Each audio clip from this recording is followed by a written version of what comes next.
sa video na to. Okay pare, pumilaw ng 45 minutes para lang matikman tong very delicious, scrumptious, delicate, mukhang malambot na pork belly dito sa Taiwan. Kakain tayo ng traditional Taiwanese food all around Taipei. Kakain tayo ng mga best eats at mga local kainan dito sa food-obsessed island ng Taiwan. Mula sa pinipilahan na halos 1 oras na pork belly rice na sobrang lambot. Grabe ang kapal ng balat. Tignan natin. Isang alamat na Taiwanese braised beef noodles. Di ko alam kung naaamoy nyo sa lente nyo, pero this looks amazing. Cheers! Hanggang sa local Taiwanese food na xiaolongbao. Agad konti, then gupin sa baw. Mga Pops, this is Taipei's best eats. Ready ka na ba? Moment of truth. Cheers!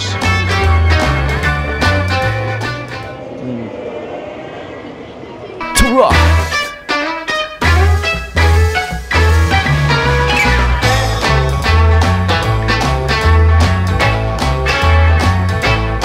Okay pare, panibagong araw, magandang umaga dito sa Taipei, Taiwan. Nandito tayo sa Ximending ngayon. So kagabi, nakita nyo kumain tayo sa Rauhe Market. Ibang klase yung busog ko, Pops. Sobrang daming pagkain nun. Pero hindi magpapatinag, tutuloy-tuloy pa rin natin itong ultimate Taiwan food tour na to.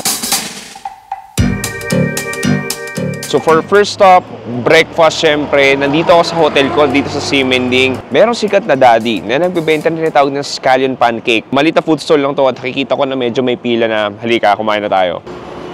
Okay pare, so makikita mo, meron siyang parang mechanical na pressure ng pinaka-dough niya. So siya mismo nagawa niyan. Maliit na food stall lang. Pipress niya lang, mabilis lang din eh. And then, ang gagawin niya after that, ilalagay niya sa kanyang griddle.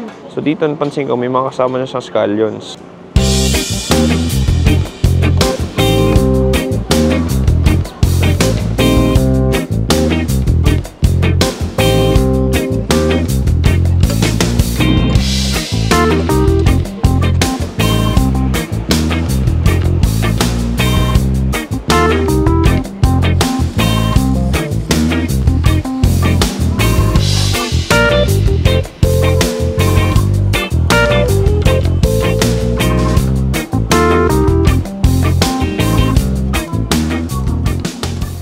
Anyway, Pops, ito na yung ating scallion pancake. My first meal of the day. Sige, tignan natin.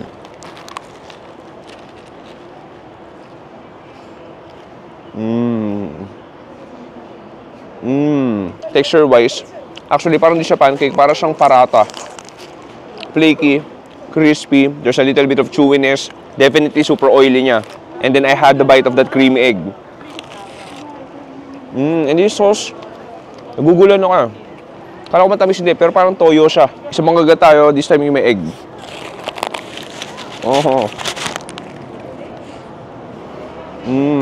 In all honesty, parang hindi sobrang dami ng scallions. More on nalalasan ko yung itlog. Tapos may mga konting sesame seeds din.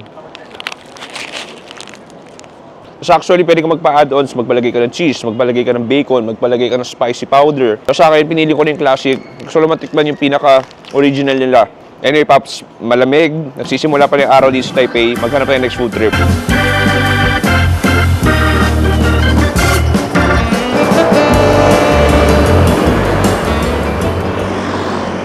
Okay, so papunta tayo sa next food spot natin. So medyo may kalayuan to sa Ximending. Ayos, hindi naman sobrang layo. Siguro mga 2 kilometers. At imbis maganda train system dito. Maganda yung bus system dito. Basically, maganda yung transport system sa Taiwan. Pero yung pinaka gagawin natin, paborito ko at very convenient at the same time mura, magbabike tayo. So dito, merong mga rent na bike.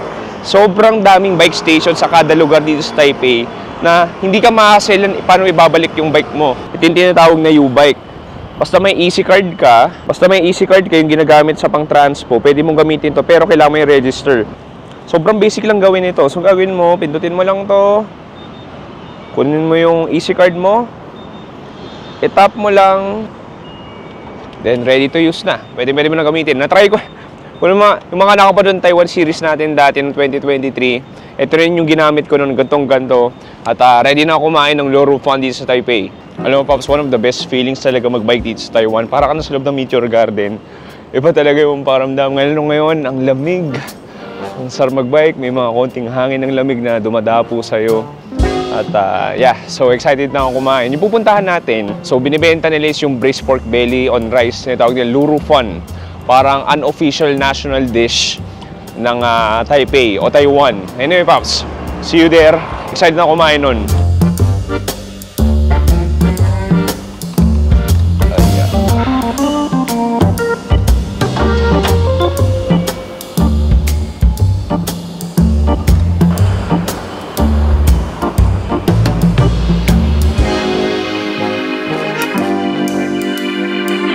Okay pare, next, nandito tayo sa legendary Yi Jiazi. So isa siyang Michelin awardee o Michelin recommended na restaurant, Pops. Ang haba ng pila ngayon. As in, siguro feel ko mga pang 20 pa ako, pero kanina pa nakapila. Meron pong pila doon sa likod. So binibenta nila dito yung tinatawag na Luru Fun. Luru Fun is a braised pork belly on rice, iba't ibang pork dishes at marami pang iba. Pero Pops, bago ang lahat, baka di ka pa nakasubscribe, please. If di ka pa nakasubscribe, mag-subscribe ka na ngayon, i-hit mo na yung notification bell para lagi ka updated. Mas marami pa tayo sa Chewy Show. Pops, maraming salamat. Mag-subscribe ka na. Anyway pare, medyo umagalaw naman yung pila. Medyo bitin ako sa scallion pancake kanina. Excited na ako kumain ng Luru Fun, one of the best food of all time pare.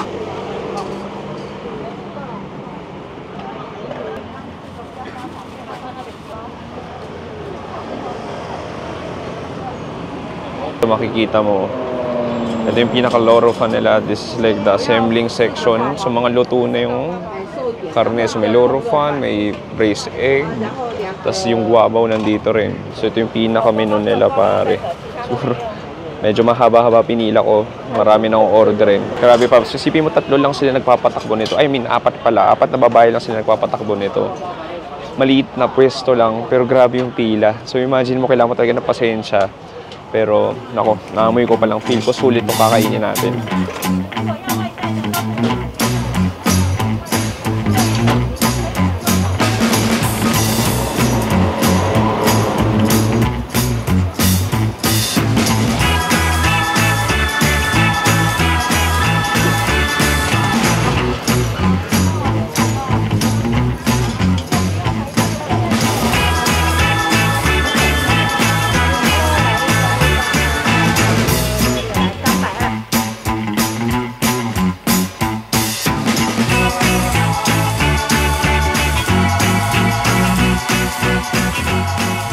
Okay pare, moment of truth. Ito na yung ating hinintay ng almost 45 minutes dito sa Yi Jiazi. Parang malit na karinderya lang. Sobrang haba ng pila. Maniwala ka. Anyway, sinulit ko na umorder na ako ng 5 sa mga bestsellers nila. Alam mo, simulan natin dito sa guapaw nila. This just feels so heavy. Ang bigat niya. Pakita ko sa inyo yung laman. Oh wow, look at that. There's a huge slab of pork belly. Tapos parang may pickles din siya. God, ang kapal no. Grabe ang kapal ng balat. Tignan natin.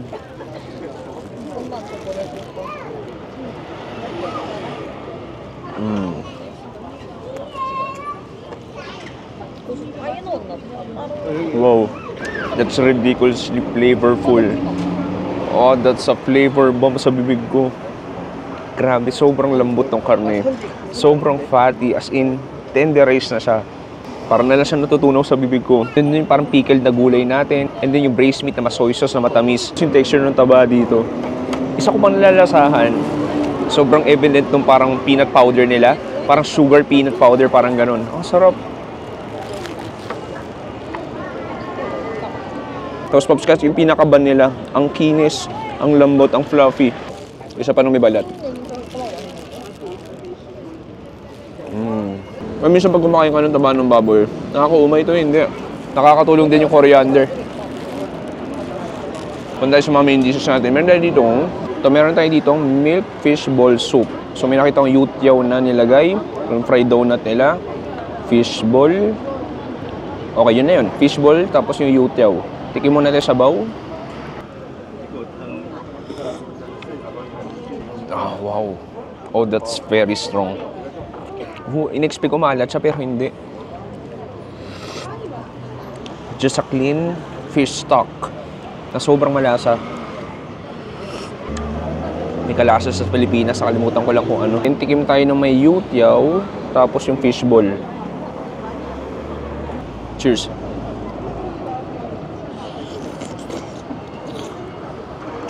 Ang sarap ng youtiao. Yung fried donut na yun, yung fried dough na yun, nasukot pa nila yung juices ng isda. And then yung fishball nila, ang sarap din ng quality.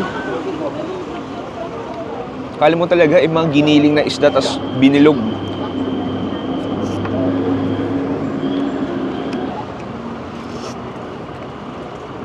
Oh, sarap nun. Kahit yung fishball nila, ang sarap. Next natin, meron tayo yung shredded chicken. Sige, tapos may pickles din tayo sa gilid. May konting Laura fan na rin siyang kasama. Sige, gusto ko yung may manok. Cheers!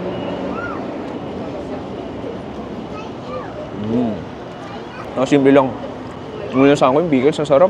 Yung pickles na dito, yung pickles na cucumber nila, hindi maasim eh. Meron parang pinatamis lang. Parang pastil nga eh. Na medyo nasokop siya sa toyo. And then parang may nalasan akong loro fan na nilagay nila.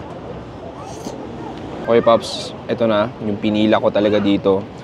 Kung saan sila sikat. Ito yung loro fan. The braised pork belly on rice. Sige. Gusto ko kumuha ng masarap na kagat. Oh, look at that. Oh, this is a perfect bite. Cheers, pare.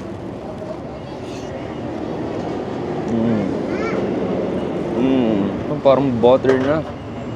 Parang butter siya na mataba. Just very soft, mind-blowing, delicious, pare.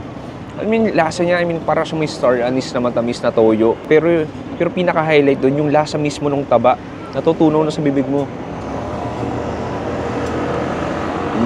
It's just like an ultra savory kind of dish na hindi ka pwede magkamali dito sa Taiwan.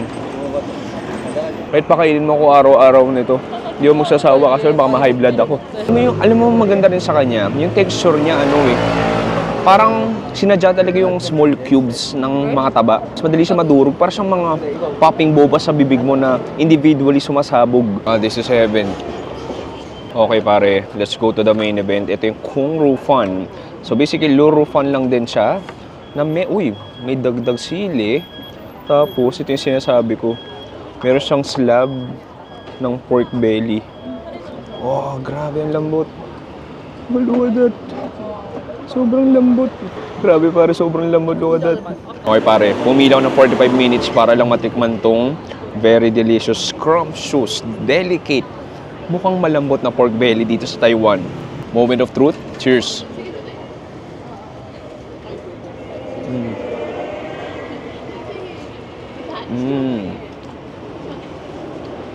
Wow. Kailangan ko habulin ng kanin yun. Oh, grabe sa lambot. Basically, yung Loro Fans, pinalaki mo siya. Parang hindi mo siya chinap. Pero that's ridiculously tender. Sobrang lambot. Parang butter na sa bibig ko. And this one, actually, na-strip ko to kasi may anghang. May mga sili siya. Kahit yung kanin, ang ganda ng quality. Ito, tikman natin tofu. Yung tofu niya mas naging dense. Masukop niya yung soy sauce. Ito medyo challenging. Matigas na parte ito, pero tingnan natin kung malambot ba.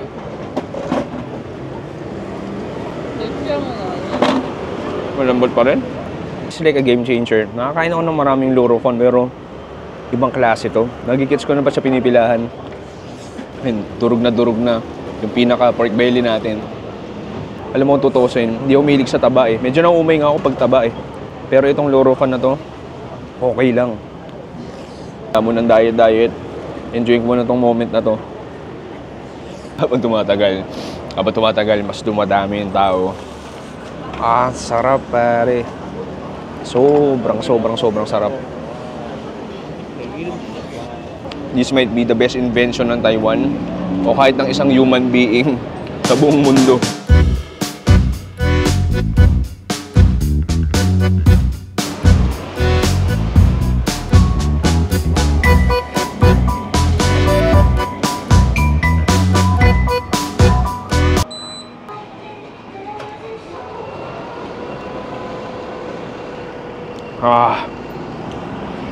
Sarap nun. Ang sarap din ito. Dahil walang tubig yun. At ibang klase. That was a game changer. Ang sarap. As in, ang sarap. One of the best dishes. One of the best versions ng klase ng kahit anong pagkain. Kahit hindi lang Filipino food. Isa to sa masasabi kong top tier na di ko makakalimutan ng pagkain. Marahil nasa top 5 ko yung Loro Fun. Anyway pare, di pa natatapos yung food trip natin. May mga ilan pa tayong kakainin. Proceed tayo sa next food trip dito sa Taipei. Siyempre, para sa susunod na food trip, medyo pababa tayong kinain. Mag-U-bike tayo ulit. 18-minute bike ride siya. Alright.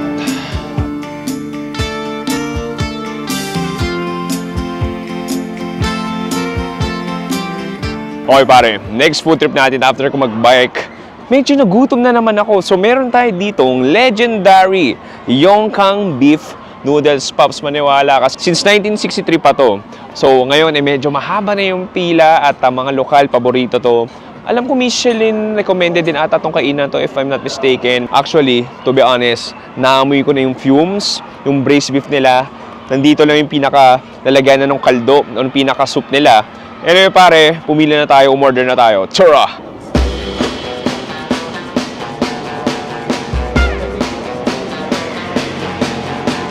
Oh, yo!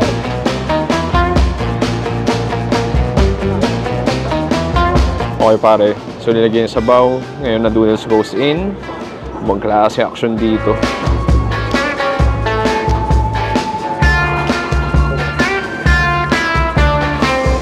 Boom! Pare, ito na, yung ating Yongkang Beef Noodles. This is a legendary food spot here in Taipei. And I love the action pops. Ibang klase lunchtime, ang daming turista, ang daming lokal na kumakain. Humihigop lang na napakainit, the spicy beef noodles. Alam mo, unahin ko, meron tayo ditong, we have this spicy dumpling. So, medyo soak siya sa parang vinegar, I think. Spicy vinegar. And then may spring onion sa taas. Sige, tikman natin. Cheers! Oh wow. Oh, no. I mean, not too spicy as in-expect ko. Just a very mild spice, more on the vinegar flavor, more on the soy sauce flavor. And then there's like a thin, parang giniling parang ganun. Like very thin, very fatty na pork. In terms of outer layer, medyo madulas-dulas siya na. Very soft, moist na wonton. Pero pinunta ko dito. Ito yung kanilang spicy beef noodles. So, look at this. All of these huge chunks. There's like 5 huge chunks. Yung pinaka-beef natin. Ito yung pinaka-stock natin. Spicy stock. And then, the flour noodles. The round flour noodles. Last time, look at this. Last time kumuha tayo. Kumain tayo ng beef noodles pero flat noodles yung gamit. This time, is yung classic. I just wanna taste that broth. Kuha tayo ng... Cheers, pare.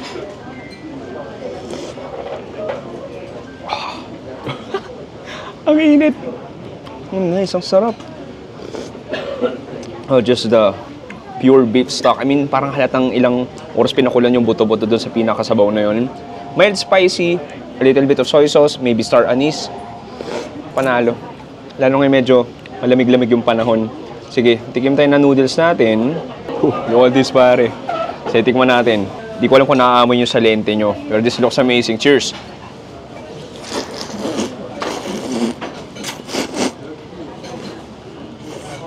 Napansin ko, yung noodles sa Taiwan, galing sa beef noodles, medyo firm yung pinaka-noodles nila. Like, may extra nguya ka pa. Which is sometimes better Kasi hindi naman kailangan sobrang lamot lagi ng noodles. I mean, this one, panigurado may konting bite ka, may konting nguya ka pa. But pinaka-maganda na soak up niya yung pinaka-stock ng beef noodles natin.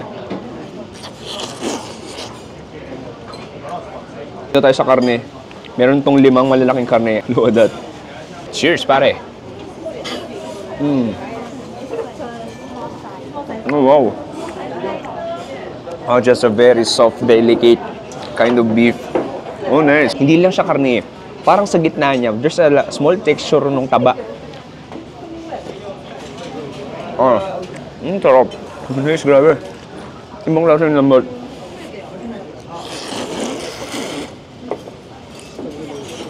There's one heavy ass bowl of noodles, pare.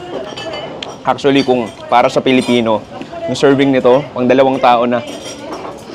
Medyo kulang pa sa anghang, lagyan pa natin ng sili. Konti lang naman, siguro mga 3 tablespoons ng chili. And then, haluin natin.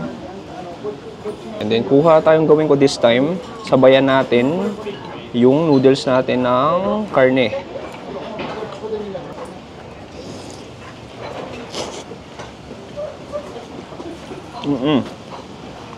Yung sarap ng chili. And definitely, it adds another layer of flavor. Medyo mag-garlic din yung chili nila. Sarap.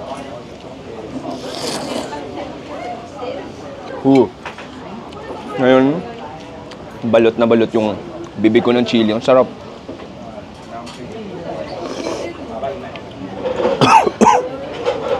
Hindi ako naiiyak. Dahil sa K-drama ang pinanood ko kagabi. Naiiyak ko dahil sa anghang dito. Grabe. Umurong yabang ko dun. Sobrang anghang ng sili nila. Dapat isang spoon lang ata ginamit ko. Okay, Pops, very randomly, meron ako ka-table mate dito na isang magaling na Pinoy. I mean, taga-LA talaga siya, doon siya nagtatrabaho. Pero, ang galing din, we have a lot of common friends. Kasama din si Rembrandt. Hi guys! So random, fresh from LA, but I had to, my first stop in Taipei had to be this noodle shop. Rembrandt Flores from LA, but I've been in entertainment for a long time before I retired. And then now I'm Chief Brand Amplification Officer of the #1 social commerce app in the United States called Flip.shop. This is probably the best beef noodle soup I've ever had in my life. Like, the texture of the noodles are perfect. Yup. They're like firm, but not too firm. Sige, cheers! Cheers.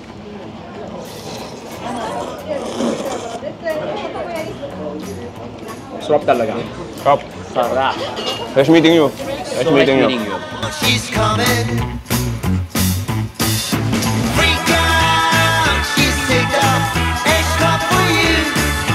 Freak out, she's had.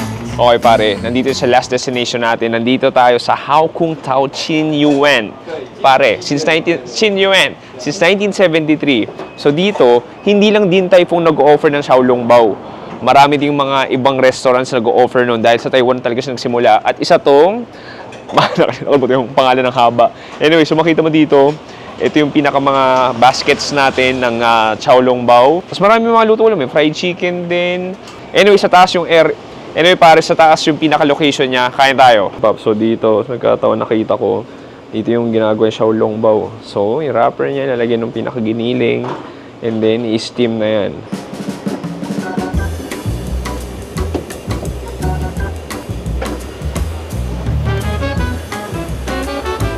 Xiaolongbao. Pwede. Oo. Xiaolongbao all. Sa Taiwan, uso din yung pipili ka ng side dish na gusto mo. So, 40 NTD lang yung isa. So, kuha ka lang ng gusto mo. Kuha ko nitong pickles. Tsaka kuha ko nitong Baguio beans.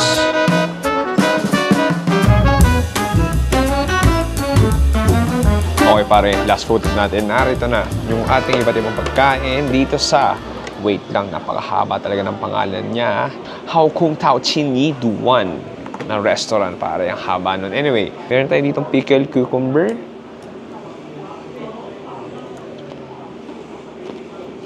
Yung pickled cucumber nila dito, hindi maalat at hindi maasim. Normal lang, tamis lang. Ito parang Baguio beans nila.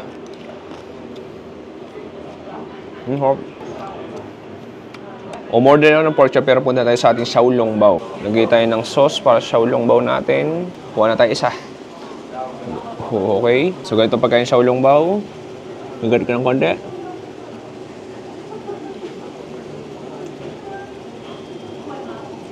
Magat ka konti. And then, gupin na sabaw. Oh, nice. Sarap. Gusto. Very straightforward, fatty pork na soup. Then pag nahigo pa na yung sabaw, i-dip mo na dun sa toyo na may ginger.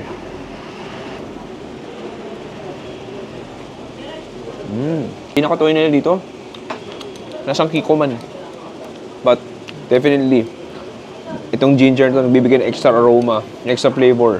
Yung xiaolongbao natin, very moist inside, moist din outside. Isa pa. And dip natin.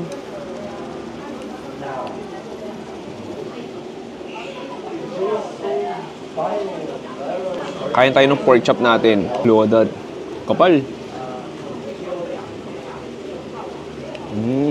That's what you want, pare. Juicy inside, light crispy outside, peppery ng konti, yung karne manamis-namis. Tapos may ka-partner na kanin yan. Tapos may mga gulay din. Ito parang pechay.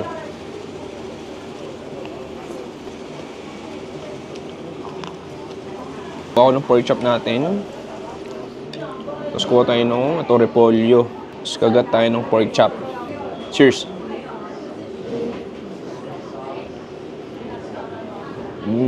More than ng plum juice. Wow! Wow! Plum na plum, pare. Purong-puro. Hindi ko alam kung matutuwa ako dun, pero parang hindi siya para sa akin. Nakadagdag extra flavor. Sinasawsaw ko na yung pork natin dyan sa saulang mo. Shout out kay Phil Chi Thunder. Nakita ko sa TikTok, Filipino yun na Chinese. Recommend niya to, pare. What a great find kasi sa Din Tai Fung, sobrang haba ng pila, maraming turista. Dito wala gano'ng maliit lang, parang bahay lang na restaurant. Ganda ng vibes. Pare, dito nagtatapos sa ating isang malupit na food tour dito sa Taipei, Taiwan. Huling episode natin to dito. Bukas, pabiyahin na tayo, magte-tren na tayo papunta ng probinsya ng Kaohsiung sa Taiwan. Maraming salamat sa panonood. Sana ay natuwa kayo doon. Paps ha, mag-subscribe ka na if di ka pa subscribe. Ang lumig. Ang sarap nun. Anyway, maraming salamat sa panonood. Si Chewy dito sa Taipei, Taiwan. Nagsabi, stay safe. Good night and goodbye.